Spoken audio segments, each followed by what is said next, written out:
अस्सलाम वालेकुम नाजरीन, आप देख रहे हैं पीटीएन न्यूज और मैं हूं आपकी होस्ट कुरातुलैन। शामिल करते हैं आज की अहम खबरें।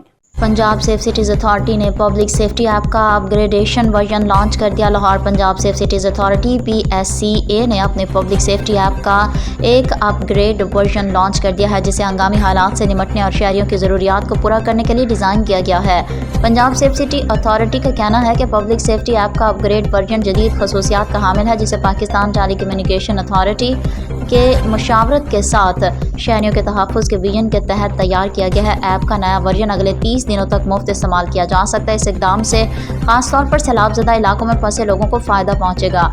ये ऐप पाकिस्तान में अपने नौइयत की पहली ऐप है जिसमें नाबीना, गूंगे, समात से महरूम और मिर्गी के मरीज़ों के साथ साथ दिमागी सेहत के मसाइल में मुब्तला अफराद के लिए मखसूस खसूसियात शामिल हैं। इशारों की ज़ुबान में माहिर खसूसी तौर पर तरबियत याफ्ता एजेंटों को उनकी मदद के लिए मरबूत किया गया है। ऐप के कलीदी अफ़ाल में 1-15 emergency calling, live chat, video call और लोकेशन बेस्ड फ्लड अलर्ट शामिल हैं। इशारे पर मबनी SOS अलर्ट्स मिर्गी के मरीजों के लिए गिरने का पता लगाने, हादसे और तसादुम के इंतबाहात और प्यारों को ट्रैक करने के लिए फैमिली सर्कल की खसूसियत भी फराहम करती हैं। न्यूज स्टूडियो से फिलवक्त के लिए इतना ही। मज़ीद खबरों और अपडेट से बाखबर रहने के लिए देखते रहें PTN न्यूज।